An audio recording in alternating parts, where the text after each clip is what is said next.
It's been over a decade since I last set foot in this beautiful country I once called home.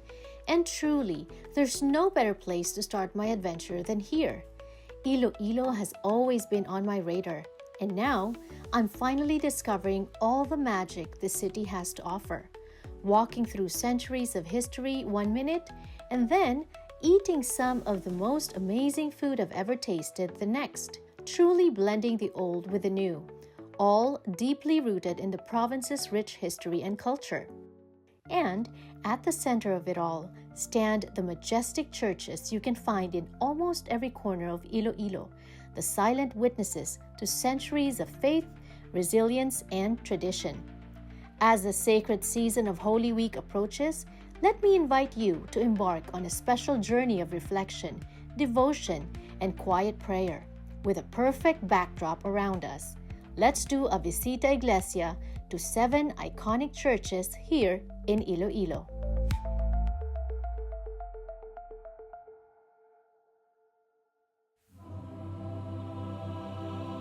First stop is the St. Clement's Church in La Paz, one of the oldest churches in Iloilo that holds a significant place in the history of Filipino Catholic devotion, especially when it comes to our Mother of Perpetual Help.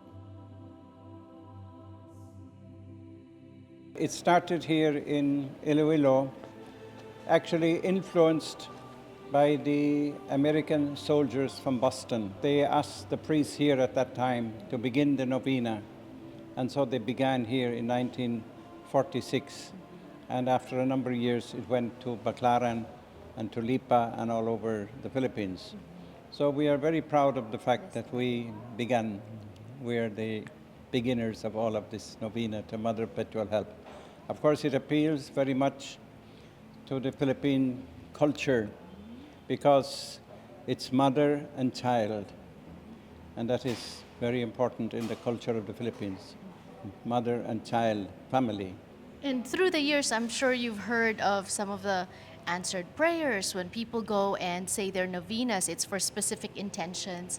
Can you share with us some of those? Because I understand it's very encouraging and inspiring when you know that your prayers are being heard. The initial part of that is maybe they want something specific, meaning that I pass the board or pass the bar, or that I get this promotion in my work. But I think in the constant, if they continue the praying, what happens is that we are changed. The person themselves are changed into accepting what will happen. You will notice it just before board exams and bar exams. Many people come to church, and then when they pass, of course they say, Mother of Perpetual Help, bless them. But actually it's also their own study habits and their hard work. So it's a mixture of both, but they feel secure and they feel relaxed. I think part of the development is that they're relaxed when they have this backing of the Mother of Perpetual Help. Prayer calms you, and when you're calm, you can think properly. You live to your abilities then. You're able to produce according to the abilities that you have been given, and the hard work, of course, Right. and the study. Yes. As we light this candle, we reflect on the many lives touched by the presence of our Mother of Perpetual Help here in La Paz, Iloilo, and beyond. It's here that the faith of the people was ignited, and the devotion has only grown stronger through the years.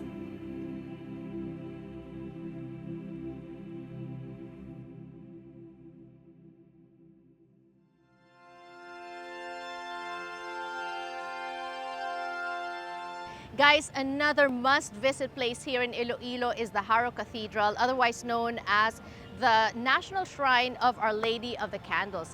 This is not just a place of worship, it's also an architectural masterpiece. With this stunning facade, the grand altar, and even an impressive bell tower. But even more impressive than that, this is home to the miraculous image of Our Lady of the Candles. Legend has it that the statue was brought to Iloilo in the early 16th century by Spanish missionaries. Since then, it has become a source of countless miracles and answered prayers.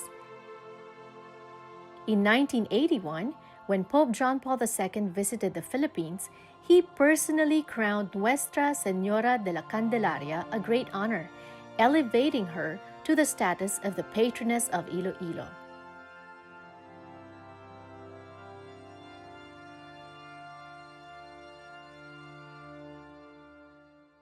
They say that Iloilo is the city of love, and now I understand why. It's the love of the people for each other, but also the love for God and religiosity. I really enjoyed going around the churches, learning about the history, learning about the architecture, and even about learning about the spirituality of the Ilonggos and the Ilonggas. Let's do a Visita Iglesia to 7 iconic churches here in Iloilo.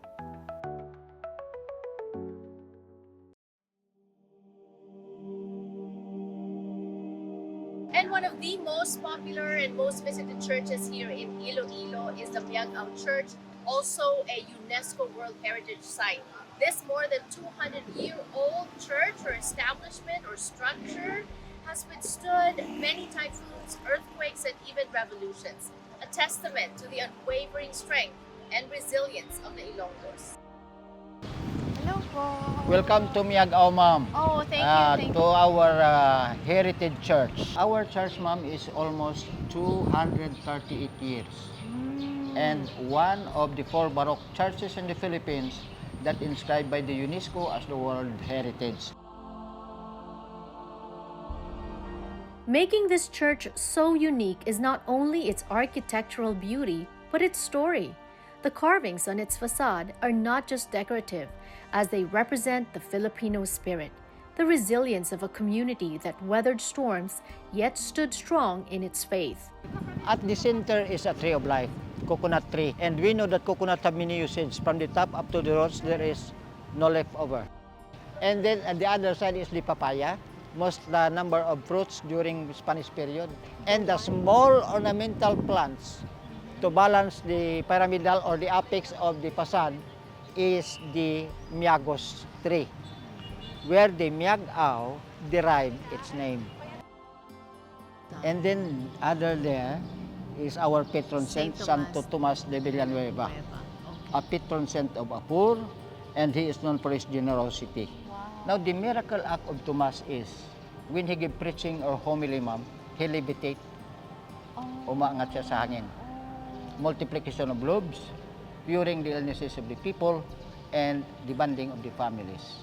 And right now, ma'am, you are blessed because this church is one of the pilgrimage sites for the pilgrims of hope and the Archdiocese of Jaro. As part of the Churches of Pilgrims of Hope, Miagao Church continues to offer a space where faith and history come together, inviting all who visit to experience its lasting power and spiritual beauty.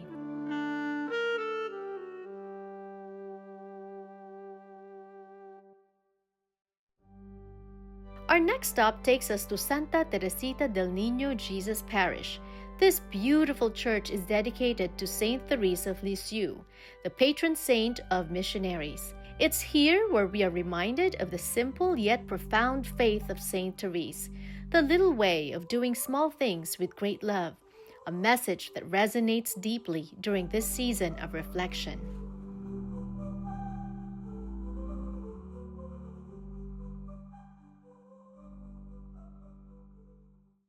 Guys, we are here in front of the St. Anne Parish Church, which is also known as the Molo Church because it is located here in Molo, Iloilo. And interestingly, it has been declared a national landmark by the National Historical Institute.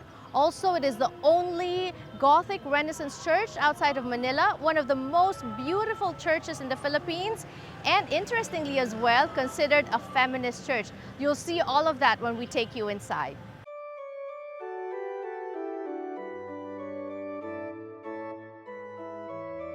Through its history, Molo Church has been a place where women have found not just faith, but also empowerment. In the early 20th century, it was the women of Molo who were instrumental in supporting the church's construction and upkeep. And to this day, the church continues to honor women by being an inclusive space where their voices are heard and their contributions are celebrated. Visiting these churches during Holy Week is a meaningful way to connect with the essence of our Catholic faith, and there's more to discover. When we return, we'll take you to other beautiful churches here in Iloilo.